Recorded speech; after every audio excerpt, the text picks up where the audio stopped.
Set your course for the Hoth Takes podcast.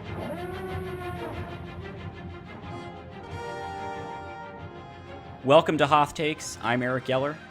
I'm Grace Seegers. And I'm Haley Bird-Wilt. And we're thrilled to be back with you in this episode discussing the first 3 episodes of The Acolyte, the new Star Wars TV show on Disney+. There's a lot to get into, so we're just going to jump right in because this is really a show that's already covering a lot of new ground for Star Wars and a lot of new ground both in universe and in terms of what a Star Wars TV show can be. We've been introduced to a lot of great new characters, some pretty interesting and disturbing and fascinating scenarios, and a whole new way of telling Star Wars stories, I think it's safe to say. Maybe we could open it up and kind of ease into the discussion of some of these characters with a simple question. Do you have favorite characters so far? 3 episodes in, we had the 2-episode season premiere, and then the episode that takes us into a bit of the backstory between the main characters here, Osha and May. Grace, do you have a favorite character at this point? Who do you want to sing the praises of so far? I really do like Osha. I don't think we know enough about May for me to really get a beat on her character, although, I do always enjoy a mysterious, badass dark side lady. And I think we learned a lot of intriguing things about May and sort of her inclinations in the 3rd episode, which was the flashback episode. Inclinations toward evil. Yeah, toward, it's evil strong, but maybe more she of... set the place on fire! Well, we don't know the whole story. I would say she has an affinity for the dark side, and what makes me say that is not actually the setting the place on fire, which I definitely think there's more to that story than what we've seen so far. But with her holding the bird bug thingy under the tree... until it was struggling with the Force. That was what made me really go, But I think we still have more to learn about her character. My favorite character so far, though, is probably Sol, who is Osha's former master. And, I'm a simple woman. I see a found family parental plotline with, a grizzled parental figure and a young Padawan, and I'm sold, especially in Star Wars verse. It could be Mando and Grogu. Grace, you're sold? It could be Mando and Grogu. It can be Kanan and Ezra. I just love. No, but do you understand what you did? Oh, I'm sold. Ha ha ha. No, I didn't. That was a very unintended pun. Thank you for catching it, Haley. I'm glad you caught it because I was just off in my own world there, reminiscing about great parental-ish duos out there. So yeah, he's probably my favorite character so far. I agree. I love Sol. I think he probably did some war crimes, so I'm gonna have to in the future. I mean, who among us, Just having watched he doesn't lie to her and say that. He doesn't explicitly say that he killed those ladies, but he also didn't fill the silence. Yeah. with the true details of what happened, which I don't love. I really wish he weren't a war criminal. I hope it's not accurate. Well, we don't know for sure what happened, so we'll have to see. Hopefully in the next episode, we'll get the perhaps the other side of the story and see exactly what happened in that room on Brendok. I like Saul. He's cool. I got to say, I think some of my favorites are a couple of the secondary Jedi, Yord and Jeki. They have Yord. Some of the most fun personalities in the show, and Yord is obviously blown up on the internet. Hashtag Yord Horde. Everybody loves Yord, so we don't have to say too much about that. But I think he's a fun example of a particular kind of Jedi Knight who is someone who is kind of in this in-between stage. He's not a grizzled old master yet. So he's got that youth, that eagerness, that anxious to prove himself, but he has enough experience that he's not a dewy-eyed young Padawan, and it's almost like he knows just enough to think that he knows more. And the way that he carries himself, simultaneously this level of confidence, but also this sort of self-consciousness of trying to be the best Jedi he can be, I think that's great. And as far as Jeki, I mean, she's a good Jedi, right? She respects Saul, her master, but she also can question his actions, and she kind of finds Yord a little bit weird, and she's like this very by-the-book Jedi who just wants to like complete the mission. I like that dynamic between the two of them and with Saul, so I think that's fun, and I certainly hope we see more of them. But, you know, I maybe as we move into kind of the big picture here, we could talk about this duality between Osha and May. And I really like the duality established here. It's the first Star Wars TV show I can think of where it really is about two people, not just one. And I love that they're kind of backing into the mystery of how deeply these two people are connected and what the implications of that will be. I mean, in the third episode, you have, you know, Mother Anastasia basically say, you're not meant to be out in the galaxy. There's something in you that people are not going to react well to. And you could kind of wonder if she's just trying to discourage her from becoming a Jedi, or you could think, is there something there? Is there something perhaps in her bond to May that makes her a threat or ties her to darkness in some way? I mean, that violent criminal that she rescues on the prison transport later tells Saul there's darkness in her. And again, we don't know if he's telling the truth or if he's missing something, but they're setting something up clearly with Osha where it's not as clear cut as she is the light and May is the dark. I mean, I think on Brendok in the flashbacks, you do get the sense that she's really the one who's pursuing a path of light and May is pursuing a path of darkness. But fast forward a few years, and Osha's got something in her that I think is going to come out. I mean, that's my read on it, but I'd be curious to know what you guys think of the bond between them as we see it so far. I think there are a couple of interesting ideas being played out in this show that have been previously explored, but maybe we're getting to see a little deeper in Leslie Headland, the creator's interpretation of it. So one of that is the idea potentially that Osha and May were conceived in the Force, immaculate conceptioned with the Force, a la Anakin, and that'll be interesting to learn more about that and add that lore.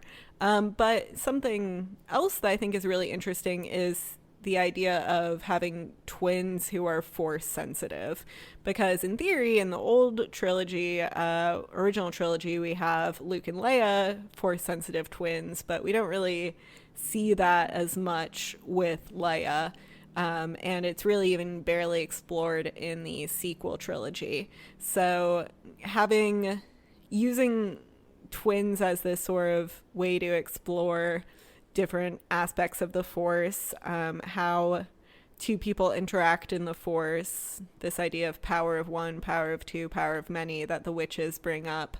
I think that's really interesting to see the two of them as kind of an exploration of that duality of light side, dark side, gray everywhere in between. I think I'm too much of a simpleton for, May in this episode is just so evil, and in the first two episodes that sure, there's another story, but also she's killing people and telling her sister to lie, and it's just very fundamental ethics things that as of this moment, it bothers me, which I guess that's the point of showing the duality, as you're saying, but I just don't think that's I don't know. Yeah, she was very much the frustrating twin in the third episode. She's just I did not love the forcing the little girl to become a witch when she doesn't want to, first of all. Yeah.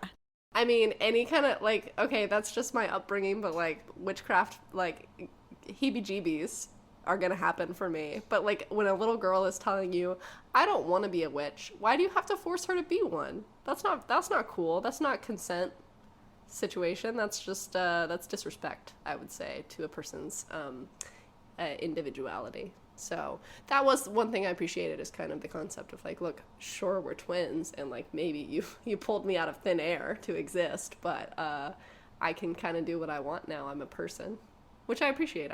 It's a good message. I also thought it was kind of an interesting look at these two, one of the, I would say the witches are definitely pretty much a cult, but you could argue that in their own way, the Jedi are rather cultish as well.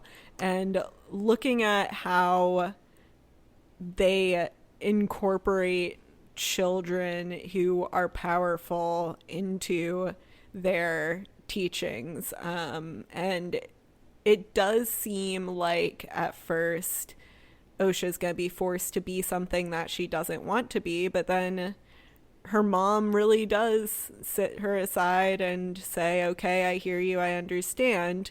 And we're not totally sure that they would have let her go, because her mom says, I'll keep your wishes in mind when the council talks about it. But you get the sense that her mom understands Osha wants to be her own person. But fundamentally here you have two organizations that are magic-y organizations that take children and put train them in their ways of magic, and it's kind of interesting to see the different ways that they go about doing that. I think it's a testament to like how I feel like as I was watching the third episode, I was just torn in so many different directions that it's hard to even talk about in this podcast, like the first two episodes. Like, I really just is like, wow, I have a lot of strong feelings about everything that just happened. For the listeners, I just watched the episode before recording like 2 minutes ago. Yeah, like literally 2 minutes ago. Like she finished it. Just everything someone says, I don't know. On one side of this, yes, religious freedom, great. You know, there shouldn't people shouldn't come and be able to take your children.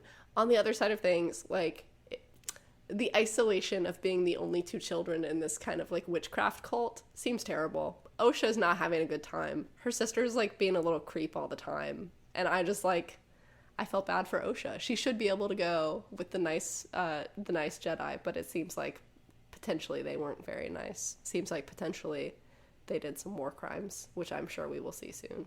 So, I have a little rant in me on the Witch Coven, which is... I didn't like... Oh, that's... Okay. I did not like the Witch Coven. That's all I'm saying. Do your rant, Eric. So, my rant is very simple. First, I want to say I love the LGBTQ representation. That's great. It's great that we're seeing different types of people in Star Wars. No problem with that, obviously. Love that very much. But let's not stan these people, because they are not good people. And I'm worried that the show wants us to see them as victims of the arrogance of the Jedi and see them as this group that lives in the gray and rejects this simple duality of the Force as light and dark. But that's not what we're seeing here. This group is consistently depicted doing objectively bad things. They encourage May to lie. The Jedi tell Osha she should tell the truth. The Jedi show up, and the witches, all they have for them is hate and threats and actual magical violence. The Jedi treat the witches with respect, even after they've been attacked. The witches try to control Osha. The Jedi focus on what Osha wants. I don't understand.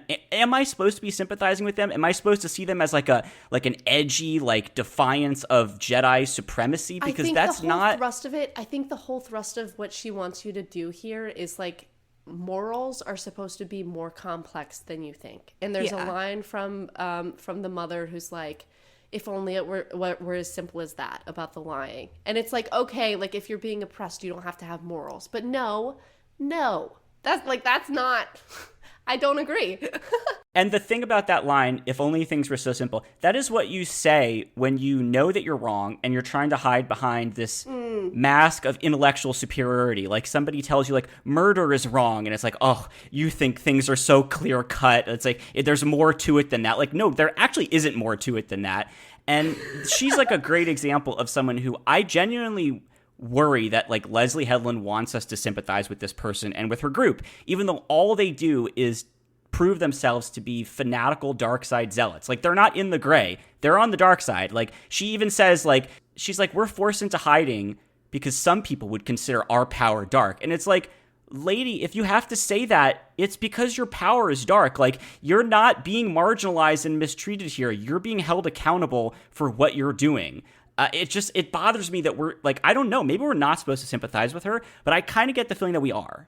I want to. We've had our two rants anti witchcraft. I would like to rebut a little bit, okay, because I agree. I think they are using dark magic. I think that's clear.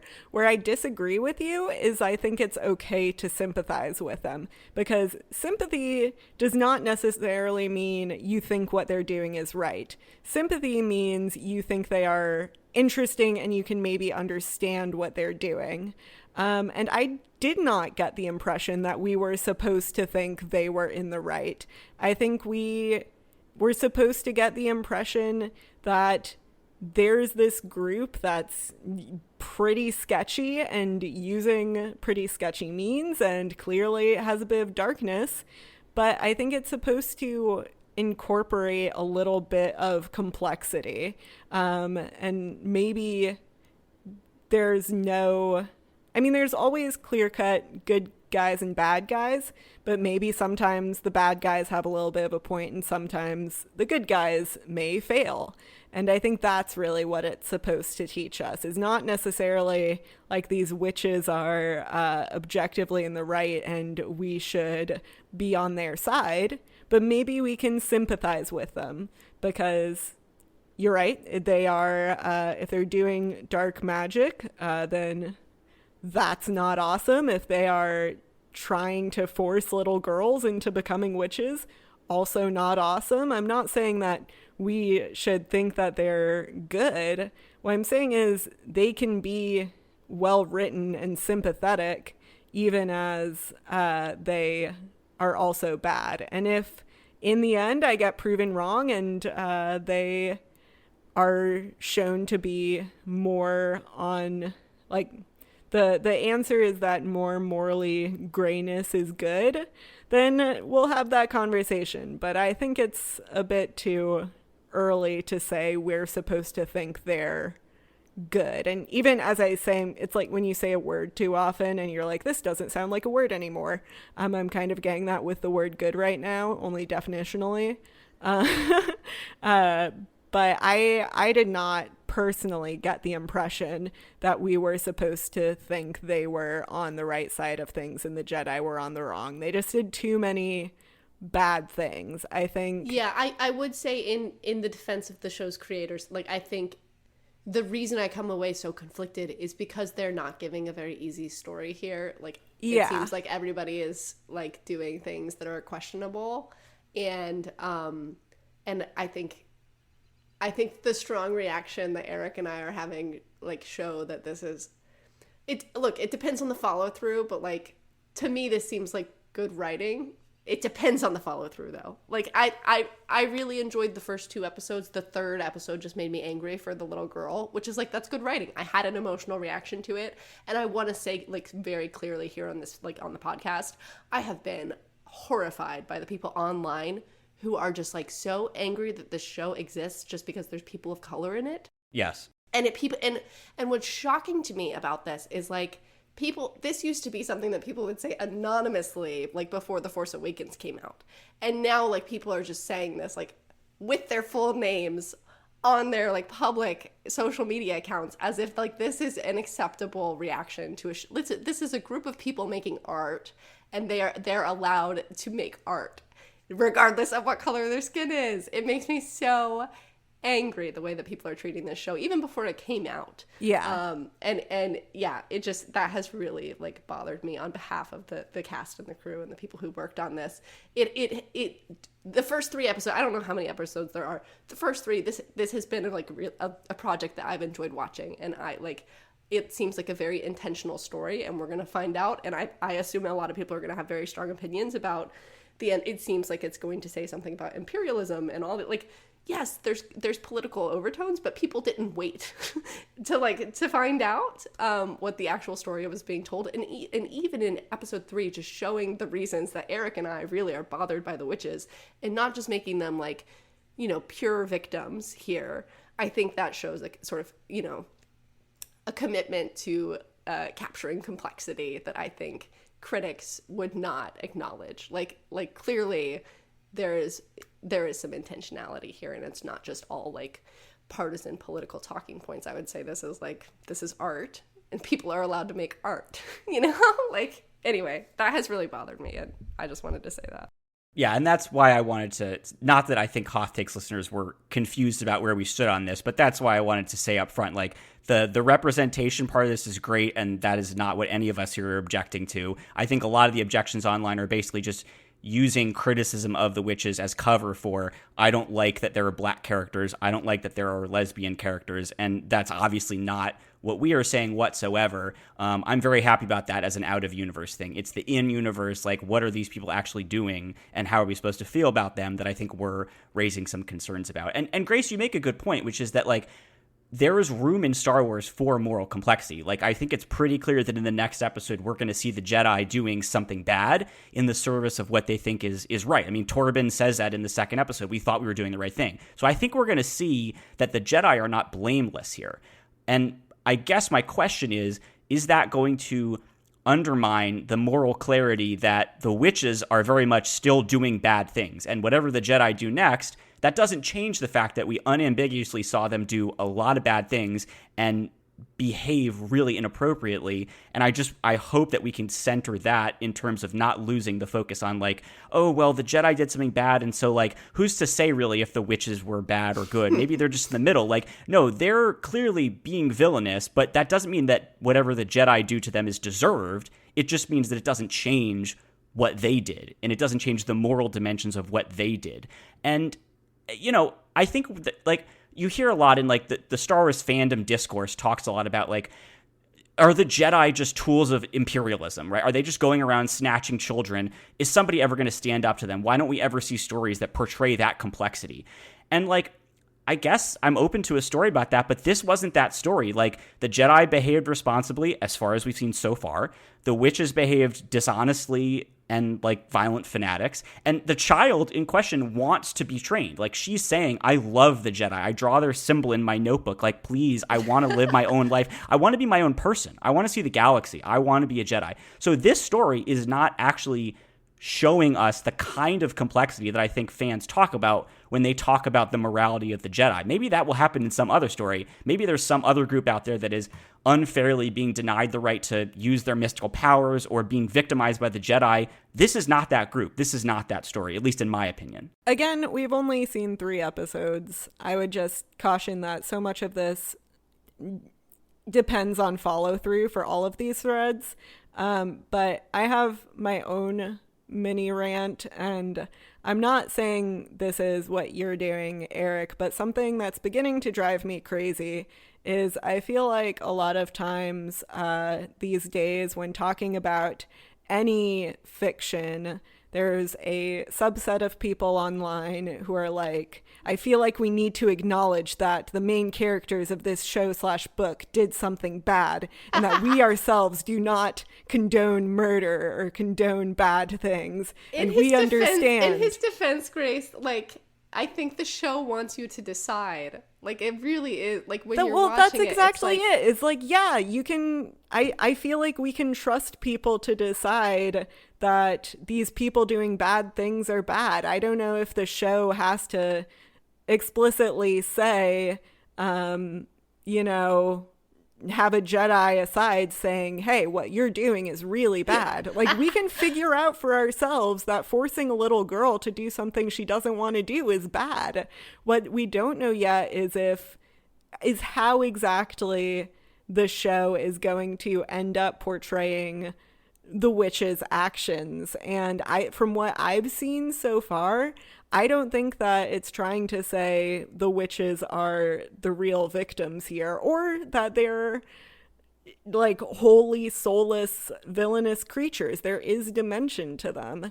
I think that we can figure out for ourselves that the deeply uncomfortable scene of Osha not wanting to ascend and clearly not wanting to ascend, like, that's bad, and we can see that. I don't know if it needs to be spelled out any more than that. And I mean, nobody being oppressed is, like, faultless, you know? Like, yes, we don't have to view them as heroes, like, kind of what you're saying, Eric, like, but also I'm sure it is very likely we will see that the mother, Aniesa? Anasaya. I'm sure we will see that she handled this responsibly. That's my prediction. And that she was like willing to let her go and something went awry. But it's like the main theological point here that I very much agree with, and I mean, we'll see what the next episode is that everyone has fallen short and everybody is messing up here, which is accurate and fair. I will say one thing, totally different topic. The noodles in the very first scene. I knew you were going to bring up the noodles. I had a timer. How long is it going to take? 20 minutes, 25 minutes. 25 minutes. They were in the very first scene, which I appreciated. You see someone eating them, and they're like springy, and they look delicious. There's some kind of spice, like sauce on it. I've decided it's a spicy noodle dish. And then not only do you get to see someone eating it, but like there's a noodle wheel in the fight scene. There's a wheel where the noodles are like being prepared somehow. I did appreciate and there's so many noodles on that wheel, and it made me happy. Since we're talking about total asides now, totally different, like it's a hard segue.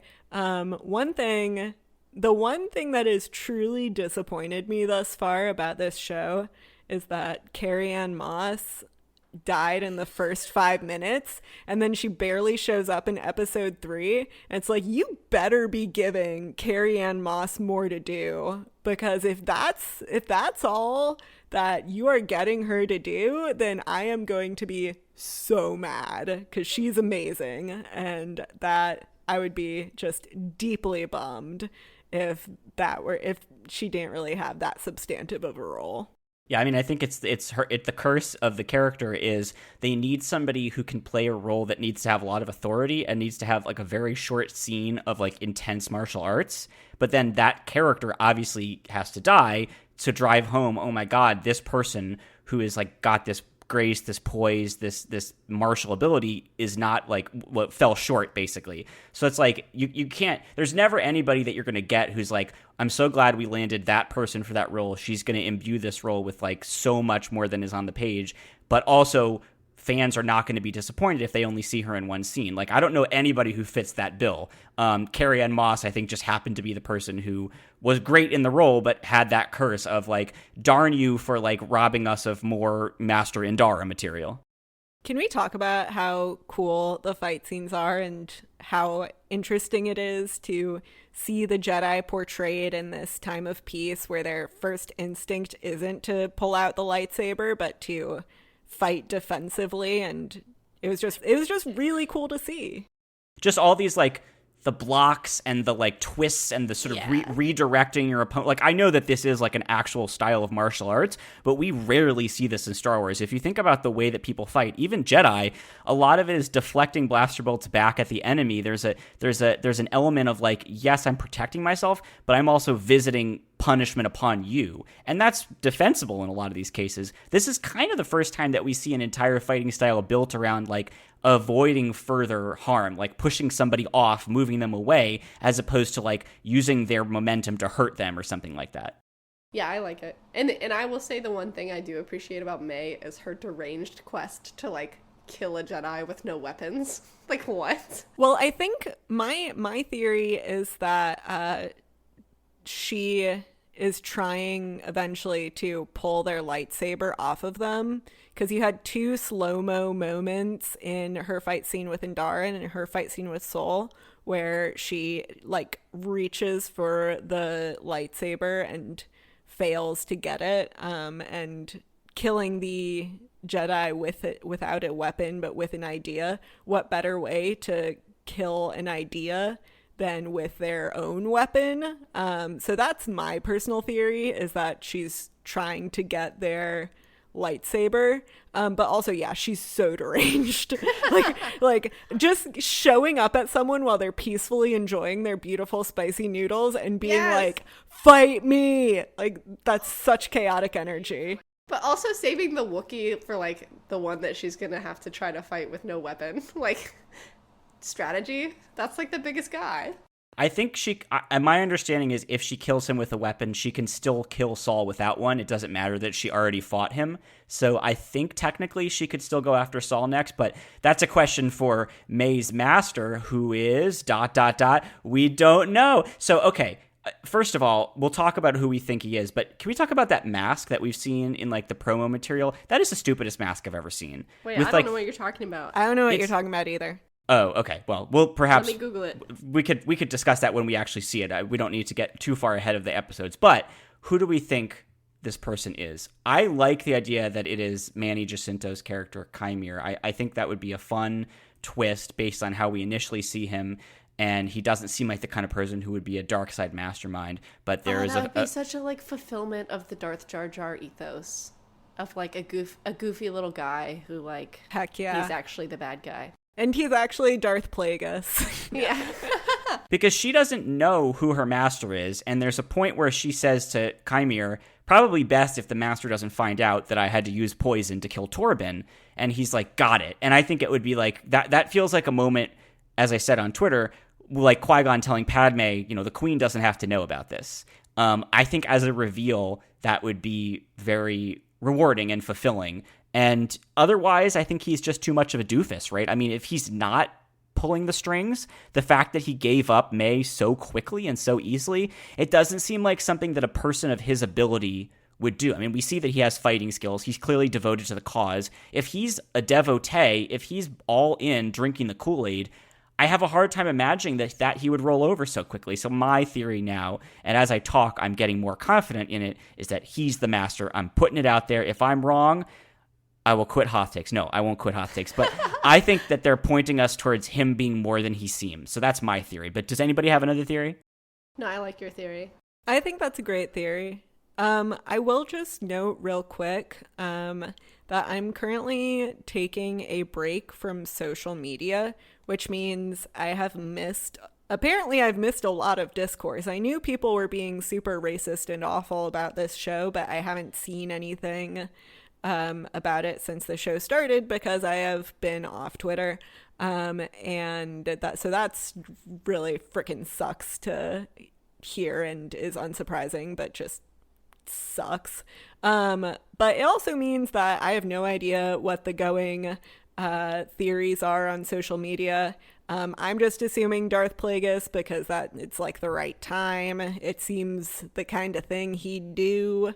But I don't know what the going theories are on social media, but I would assume that it's Darth Plagueis just because, that this seems like literally in the timeline the right time. But also I think this show does want to tie into the larger narrative beyond just being set in the Republic. I think it is trying to maybe not be a causal point in the larger Star Wars timeline, but certainly one that influences what happens later on. And I just think narratively it would make sense for it to be Darth Plagueis. Well, if it's not Darth Plagueis, it raises some questions about just how easy it is to figure out how to, create life through the Force. I mean, I guess we could talk about that now. It is obviously the biggest, lore moment that this show has dropped so far is Mother Anastasia has this ability to create life, and that's how Osha and May came into being. That's obviously how we know that Darth Plagueis gets on the scene, and it's, I guess, heavily implied. I don't know if it's ever explicitly said in canon, but it's heavily implied that that's how Palpatine created Anakin. So clearly they are trying to hint at, hey, this is going to connect. I guess my question is, do we think there's going to be a direct connection? Does she teach Plagueis? Does Plagueis steal this from her somehow? How direct do we think they're going to get here? Because I kind of got the sense that the connection was more in just the broader themes that we were going to see in the show, like the Jedi becoming focused on politics rather than a thread of story specifically. Wait, so chronologically, how old is Plagueis in this? I'm looking it up as we speak right now. It is, as Grace said, the timing is close enough that it's plausible that they could have him be not a baby at this time. I will say, looking on Wikipedia, according to all the sources available now, we don't have a birth timeline for Darth Plagueis. So, it seems likely that he is alive at this point, and it seems very possible that he is in an active stage of adulthood, but we don't know for sure that the timing lines up. He was a Jedi at one point? Is that correct? I don't actually even know about that. Yeah, I don't think we have that lore, or really? if we do. I bet it's Yord. I bet Yorda's Plagueis. I think he learned from the witches. If there's a case where which came Oh, first. there you go. We've had so many puns in this episode, and none of them have been from me. I know. They've all been inadvertent and from me. I think if it's a case of who came up with Immaculate Force Conception first, I think it's the witches came up with it first, because be just like an evil man to steal an idea from a bunch of women. Behind every great evil man is a bunch of great evil women providing that information. Who did it first. Yeah, so if we're staking claims on theories, my theory is that they did it first. Yeah, and I think, like, again, we don't know anything in the Star Wars canon that precludes that from being true, right? This is wide open in terms of where that came from. All we know is that Plagueis mastered this ability. We don't know that he was the first. We don't know that it was independent. So, like, there's a lot of, frankly, I hate to tell you this, Grace, because you've been off the internet or off social media, but the current, source of hatred for the show is how dare they take this away from Plagueis and make it something that these women of color. People are so annoying. People are so stupid. That's a really funny thing to be mad about. Of course, it's the stupidest possible thing you could be mad at, which is why just say you're racist. Like, I will say, okay, here's my craziest theory. What if Saul is Plagueis?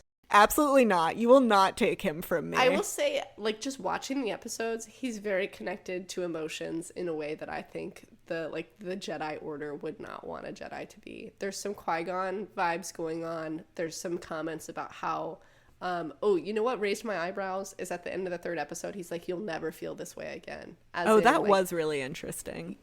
I will protect you against, like, all suffering. And, like, we know what happens when a Jedi does that. Like, it's Anakin, Damn, what if he is the bad guy? Now you're kind of convincing me. I don't know. I think there's a little bit of, there's some hints being dropped there. I think one thing I will say, like, recent Star Wars shows have either been, here's a commercial for all the other shows, and, like, it's not a serial, like, it's not a show that's going to build up to a coherent story, Mandalorian, or it's not written well, Boba Fett, or I couldn't finish it, Mandalorian season 2 or 3 or whatever, or Andor, which was excellent. Yeah. And I think this is, like, kind of in between of, like, okay, this is a coherent story as far as I can tell.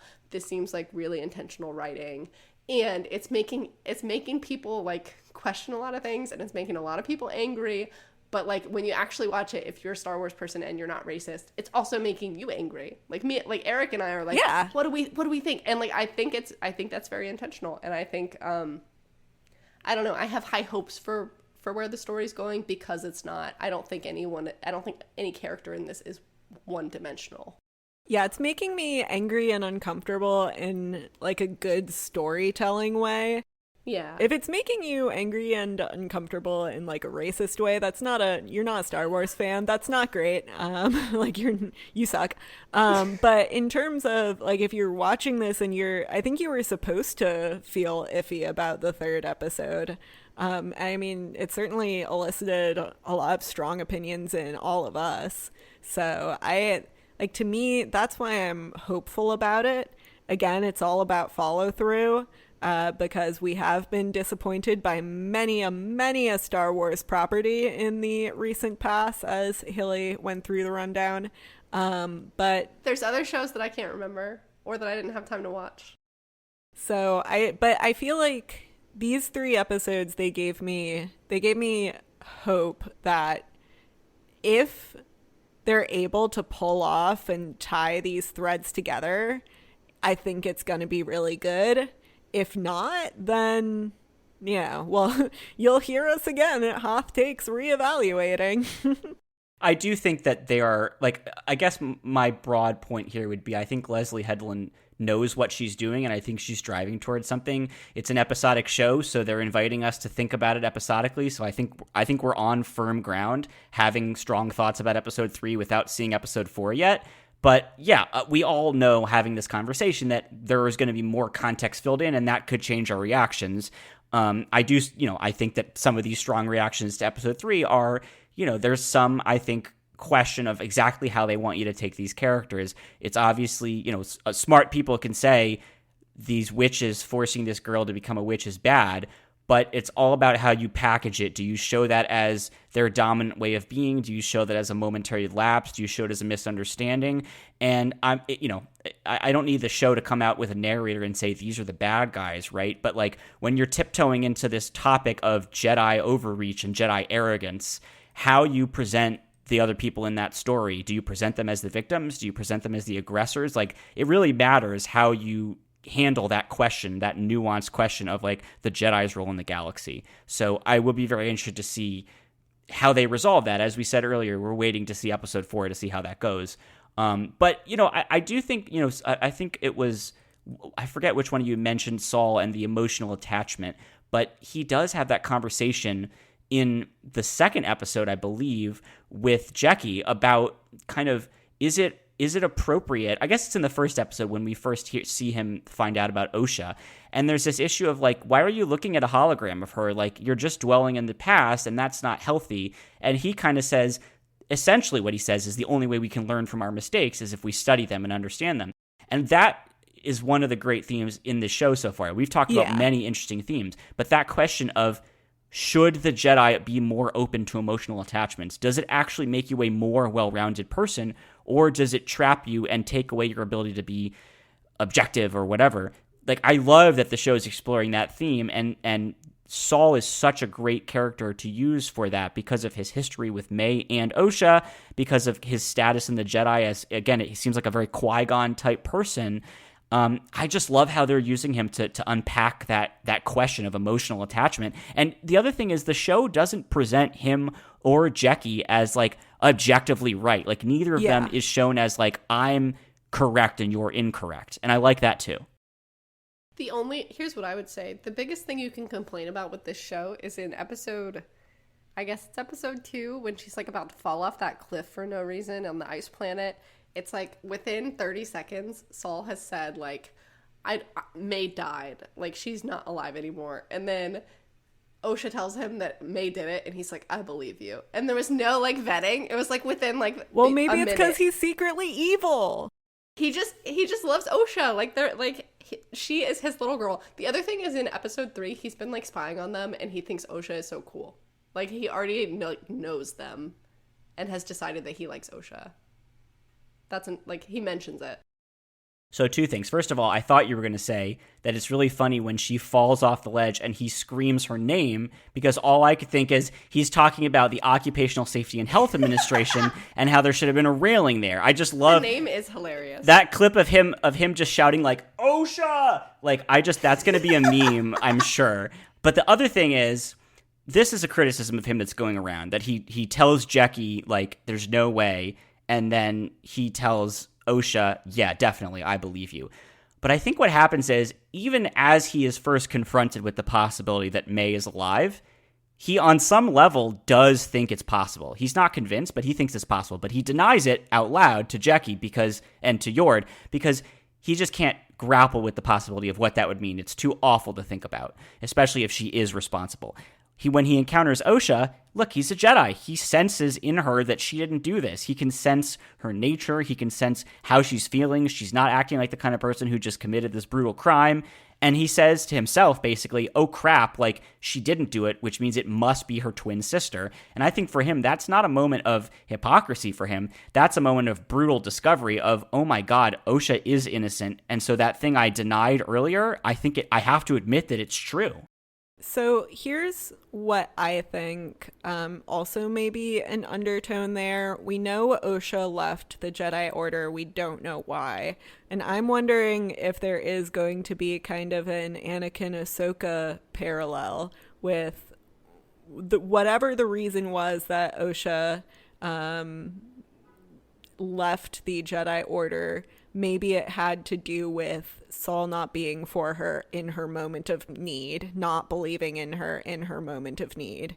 And so maybe him saying, I believe you there was also a bit of an atonement and saying, I'm going to be here for you now, even if I wasn't then. And that's pure speculation on my part because we don't have that information. But I think narratively that would make sense. There does seem to be a bit of guilt. Yeah. If not about his actions on the planet, then about the right. I relationship think with he has Osha. guilt that is detached from what happened to them when they were kids. I think the guilt is layered. One of my biggest concerns before this hard pivot, just for a moment. I just want to say the set design and the costume, it looks really good. The trailer, I was like concerned it didn't look as good, and I think it looks great. It looks fantastic. I mean, I said this on Twitter, I'll say it again. This is what a TV show can look like when you don't use the volume. When you use real sets and you build out sets and have more than 4 people in the background, you can have an incredibly beautiful show. I mean, the aliens, the costumes, the set design, right? The Jedi Temple, the temple on Coruscant versus the one on Oliga or whatever the planet is called, like the different aesthetics, whether you're in the core or the frontier, the bright colors. I mean, it's gorgeous. Say what you will about the witches, their aesthetic, and especially the aesthetic of Mother Anastasia, like that's pretty incredible. I loved her hair. Her makeup was incredible. Not just, the white spiral on her forehead, but she had these really cool like white dots under her eyes. It's like that's great makeup design. So shout out to the costume, whoever does costuming and makeup, because I've enjoyed it as well. And I also really liked seeing the Jedi in contrast to the witches and seeing what's basically their uniform, in contrast to the witches' like dark vibes. And that's been really fun too. I thought it was cute when Osha was like, look at the way they wear their robes. Look at their lightsabers. Yeah, like, it was adorable. Just, like, child behavior. Can I take us to a character we haven't actually talked about at all yet, but we did mention one of the themes that she brings in. Vernestra Rwoh, a Jedi Master who Saul talks to on Coruscant, she is, as we've talked about in Hot Takes before. Green lady. Yes, she's the Green Lady. She's a Miri Allen, like Barriss Offee, and she actually comes from the High Republic books that were sort of the first material set in this era that the Acolyte is set in. She was much younger at the time. For those who haven't read the books, she is like the youngest person ever to be granted the rank of Jedi Knight, and she's fighting in this big conflict, and she has a lot of doubt, and but she also has a lot of optimism. She's a very refreshing character in the books because she always sees the good in people. She takes being a Jedi very seriously, but not too seriously. And that was why I was really disappointed with her in the show. And I knew that she was going to be older. She was going to be a Jedi Master. She's seen a lot of stuff. So I knew that she would be a little more grizzled, perhaps. But she has this coldness to her that's really off-putting when she's talking to Saul. She really seems to be in the show the archetype of the rigid Jedi, the bureaucratic Jedi, the one who is consumed by council meetings and can't, be galvanized into action. And it really seems like they're setting her up for that role, to contrast with Saul being the Jedi of action and the Jedi of following your instincts. And I don't like that. Like, I think that Vernestra, frankly, was robbed. I mean, she's such a great character in the books. I really thought they were going to give her due in the show, but they've clearly picked her to be the person who represents what the Jedi are becoming in terms of falling into this sclerotic, environment of corruption and lethargy. And I don't like that for her. They should have picked somebody else for that, is my point. But I do like that she brings up the Jedi having political enemies and how they've got to resolve this Maze situation under the wraps so that their enemies can't use it against them. I'm curious if you folks have thoughts on what does that mean? Like, first of all, there's debate about should the Jedi even be involved enough in galactic affairs that they have political enemies. I think it's unavoidable if you're going to be the Jedi Order that you're going to have political enemies, so I don't mind that. But what do you think it means that they're worried about the optics of this situation at this point, at a time of peace?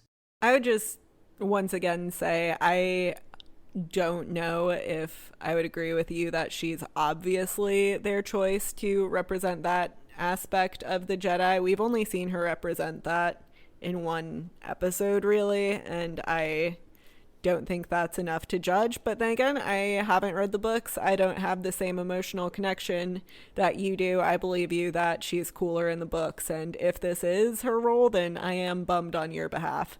But I think as we know, the politics are part of what got the Jedi into trouble, but when you're a tiny mystical order that's simultaneously like peacekeeper wizards, like you're gonna get into some political trouble, especially in the complicated republic governance. So I mean, we're a bunch of political nerds here. I'm always excited to think about the politics, but I think it's kind of fun to see the beginning. If we do get to see it, I don't think we've seen enough of it, but if we do get more into that conversation of politics, that's kind of fun to see the Jedi as political animals and the tensions there, and then how that 100 years from now will lead to the fall of the Republic. Yeah, I think that like the implication that she was going to deal with this murder really quickly to help their like image, I didn't like that. That doesn't seem like a good, good way to do justice to the people involved. But I did like, the one thing that I liked the most about her is when she's arguing with Sol and she tells him, no, we have to do a Zoom meeting before you make any decisions. And he's like, I don't want to do the Zoom meeting. She's like, we're going to anyway. How many of us have been there before? Yeah. You know what? I didn't necessarily think that was a bad thing. Like it wasn't. It's process. Yeah, like maybe sometimes process is good. And I understand Saul's point of view, but when we think about Qui-Gon, and if we want to continue that parallel of the two of them, Qui-Gon wasn't necessarily super effective, and he made a lot of mistakes. And I don't think that we were supposed to think of him as the paragon of a good Jedi when he definitely had a lot of failings, which ultimately led to his death. So I don't necessarily think the emphasis on bureaucracy is a bad thing. Maybe a bureaucracy is just a bad word to people, but I'm like, yeah, let's get on that Zoom call. We need to talk about this. And it seemed like Master Tobin, the guy who was meditating, who killed himself by poison, maybe they could have stopped it if they had gotten there 10 minutes earlier, but also it kind of seemed like he was ready to take that poison. So I really liked the depiction of meditating, that he took some Yeah, kind I of loved vow that. to stay in the meditative state. I loved the world building. Eric, had you heard about this before? Yes, I was going to mention this, the Barash Please vow. tell us more. The Barash vow is also something from the High Republic comics in this case, and it's basically when you feel like you have lost your way and you decide that you're not going to be an active Jedi anymore, you're not going to go on missions, you're just going to commune with the Force and kind of, it's almost like, standing in the corner and thinking about what you've done, but it's self-imposed. And I like that they're bringing that in. I think that's really cool because, again, it goes to the theme of, like, this is a dirtier version of a Jedi. Like, this is a Jedi who's made mistakes that are worthy of taking the Barash vow and going to sit in the corner. And we don't really see Jedi like that in other media, or certainly not Jedi who have the self-awareness to impose this restriction on themselves. Maybe there are other Jedi who do bad things, but not Jedi who say, you know what, I need to time out, basically. And I think that's really cool. I loved it. It also, when she was like trying to fight him while he was doing, that was so such cool. a well choreographed scene. It was really well done. But yeah, I thought that was really fascinating. But also, like, if he's in self-imposed timeout, one Zoom meeting isn't going to prevent him from. I mean, he chose to do what he did. Yeah, he chose. So I don't know. I didn't see. Maybe we're supposed to think bureaucracy is a bad thing, but I'm generally very pro-bureaucracy. So that's the real, like, policy nerd in me coming out, where I'm like, yeah, let's do the Zoom meeting. Let's talk about this in the Zoom meeting first. Grace just wants there to be, like, an open meeting so that she can go and, like, sit in the third row of, like, the folding chairs and take notes and write a local news article about it. See, this is where Anakin was so wrong, because he's like, well, I'm on the council, but I'm not a master. It's like, dude, that's the best of both worlds, because you get to be on the council, but you don't have any of the responsibilities of master, but you can be in all the cool meetings. Like, skill issue on his part. R.I.P. to him, but I'm different, as the kids say. Let's see what else. Oh, I like the planet name captions. I'm glad they're doing that. Like that they took that from Rogue One. I like the Trade Federation consistently breaking the law no matter what era they're in. Yes. They're just always the bad guys. Very like it feels like a nod to sort of the George Lucas kind of like worldview of like the corporate misconduct like theme that was all throughout the prequels. So I like that they're maintaining that as a major theme of this whole era of the Republic. For those expanded universe fans, they use the term corpsec, which is a reference to the corporate sector, which is exactly what it sounds like. It's a part of space where corporations run everything. So again, another nod to like this very kind of gritty combination of government and business. And I like the chair droids. That's the only other thing I want to say. I like the chair droids on the prison transport where at first you're like, oh, these are like droids sitting in chairs and they're piloting the ship. But no, they are the chairs. I like that a lot. Yeah, I think the only thing I would add with the Trade Federation aliens is I appreciated how there were less racist accents. Yes. For the Trade Federation. That was huge because I've always liked the Trade Federation but not super loved those implications. They're taking away our heritage, Grace. This woke Disney conglomerate. I enjoyed seeing them as well. The only, I guess, my final note is that I think I thought it was interesting how in the first episode Star Wars remembered that space is, bad for you and that you can be hurt by space, as depicted by them going out in their little suits. And I know they technically have space suits in Clone Wars that you see, but I mean, Ahsoka's in the same outfit with a little bubble head. That's like, space in Star Wars is not a real dangerous thing. But then they have a very unrealistic for space fire that would not happen that way. So I was like, wow, Star Wars is remembering space as a thing. And then the fire happened as it would not happen in real vacuum. I was like, well, it was nice while it lasted. Haley, I don't have the heart to tell Grace that the criticism of the fire is a major component of the anti-woke discourse online. I did Wait, see really? this, and I can't bring myself to care.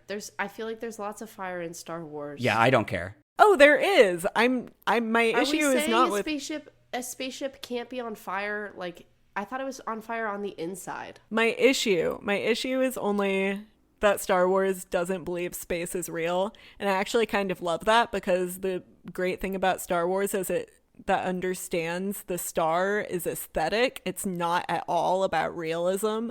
And so for a moment, it just seemed like it was remembering that space, is vacuum. But then it didn't. So actually, ultimately, I appreciate the commitment to space not being space. It's low key a silly franchise if you think about it. There's just a lot of What? a lot of plain old What? silliness in Star Wars. No, this is Yeah. so serious, Eric. This is deadly serious. And if you don't believe me, look to all of the absolutely insane people on the internet. I just think there's a story to be told, and we have the chance to watch it, and we don't have to write off the story based on if there was a fire on the spaceship and if it bothered you. I just feel like there's other like Star Wars moments, like Grace is saying, where there's something silly that happens that does not add up. Maybe the laws of their universe are over in that galaxy are different than over here. Like, it's a regional difference. I think if you're mad about the space fire, really you're just mad about a show starring, black people and other non-white people, and you're just looking for an excuse. And I will say, I wouldn't paint with, like, maybe there's someone who really is like bothered by the science and they aren't. then don't watch Star Wars. When has Star Wars ever understood space?